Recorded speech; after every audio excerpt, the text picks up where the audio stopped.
Sufism کیا ہے، خانقاہ کیا ہے، ہم نے خانقاہ کیوں بنائی؟ بڑی مختصر سی بات، میں کسی تفصیل میں نہیں جاتا۔ نبی پاک علیہ السلام نے جو اپنی بعثت کے مقاصد بیان کیے ہیں نا کہ میں دنیا میں کیوں آیا ہوں، ان میں سے ایک بڑا مقصد نبی پاک نے یہ بیان کیا ہے کہ میں اخلاق کی تکمیل کرنے دنیا میں آیا۔ تمہارے اخلاق میں، کما ارسلنا فیکم رسولا منکم یتلو علیکم آیاتنا ویزکیکم، اخلاق بہتر کرنے، تزکیہ نفس کرنے۔ صوفیزم کیا ہے؟ اخلاق کی تربیت کا نام صوفیزم ہے۔ جتنا اخلاق اچھا ہوگا، جتنا اس کے اندر صبر ہوگا، شکر ہوگا، قناعت ہوگی، خودداری ہوگی، اللہ کی ذات پر جتنا بھروسہ ہوگا، جتنا اخلاص ہوگا، اتنا بڑا وہ صوفی ہوگا۔ تو ہم صوفیزم کو پروموٹ کرنا چاہتے ہیں۔ کیا مطلب؟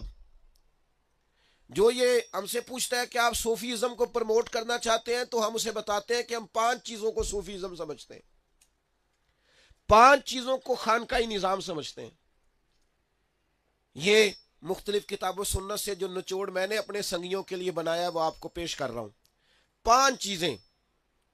سب سے پہلے صوفیزم کا پہلا نقطہ یہ ہے کہ ہر چیز سے بڑھ کر اللہ اور اس کے رسول سے محبت کرنی۔ والذین آمنوا اشد حبا للہ، رج کے پیار کرنا ہے اللہ رسول سے، اور عملاً آنکھوں میں آنسو ہو، سینے میں درد ہو۔ اس کی صرف نعت نہ ہو، وہ سچ مچ والا۔ حضرت بریلوی رحمۃ اللہ علیہ کے پاس ایک صاحب نعت لکھ کے لے آئے، کہنے لگے ذرا میری نعت دیکھے، ٹھیک ہے؟ تو آپ نے وہ نعت دیکھی تو اس میں انہوں نے نا یہ لکھا ہوا تھا کہ یا رسول اللہ، میں آپ کی یاد میں تڑپتا ہوں، میں روتا ہوں، میں بلکتا ہوں، میں سسکیاں لیتا ہوں، میں ساری رات سوتا نہیں۔ یہ نعت میں انہوں نے حضور کے لیے عرض کیا تھا، استغاثہ۔ تو نبی کریم صلی اللہ علیہ وسلم کی بارگاہ میں ان کی لکھی ہوئی نعت جب فاضل بریلوی کو انہوں نے دکھائی کہ اصلاح کر دیں کوئی، تو اعلیٰ حضرت فرمانے لگے یہ جو کچھ آپ نے لکھا ہے آپ کی کیفیت ایسی لگتی تو نہیں کہ آپ تڑپتے ہوں حضور کی یاد میں اور رات بھر آپ سوتے نہ ہوں۔ تو کہنے لگا جی نہیں، یہ تو شاعری ہے نا۔ تو آپ فرمانے لگے نبی پاک کی بارگاہ میں جھوٹ بولتا ہے، حضور کی بارگاہ میں تو جھوٹ بولتا ہے، تو جیسا نہیں ہے ویسا کہتا ہے۔ کیوں پتا ہے؟ یہ صوفیزم ہے کہ سچ مچ تو تڑپے حضور کے لیے، اور سچ مچ تو رات جاگے نبی پاک کے لیے، سچ مچ۔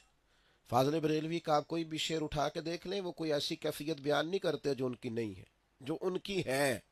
اے عشق تیرے صدقے جلنے سے چھٹے سستے، جو آگ بجھا دے گی وہ آگ لگائی، وہی بات کرتے ہیں جو ان کا اصل منظر نامہ ہے۔ تو صوفیزم کا پہلا نقطہ ہر چیز سے بڑھ کے اللہ رسول سے محبت کرنا، اور دوسرا پوری محبت کے ساتھ سنت اور شریعت کی پیروی کرنا، مجبور ہو کر نہیں۔ صوفی ڈنڈے کے زور پر دین پر نہیں لگاتا، صوفی نا دین گھول کے پلا دیتا ہے۔ طیبہ سے منگائی جاتی ہے، سینوں میں رچائی جاتی ہے، توحید کی میں پیالوں سے نہیں نظروں سے پلائی جاتی ہے۔ صوفی کہتے ہیں پلاؤ اسے حضور کی محبت۔ تیسری بات صوفیزم کی وہ ہے تزکیہ نفس۔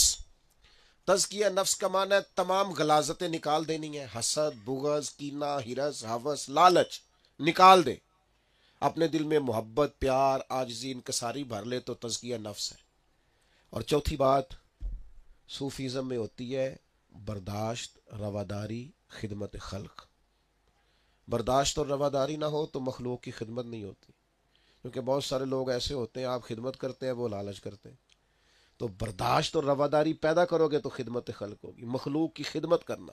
تو خدمت خلق، یہ جو کوئی لنگر کھا جاتا ہے اوخو، یہ روح کو تازہ کر جاتا ہے۔ دنیا آوے کھا کھا جاوے راضی ہووے بھلا، اس کا کوئی مزہ ہے جو کوئی لنگر کھا کے جاتا ہے؟ اس کا کوئی سرور ہے؟ یہ روحانیت ہے۔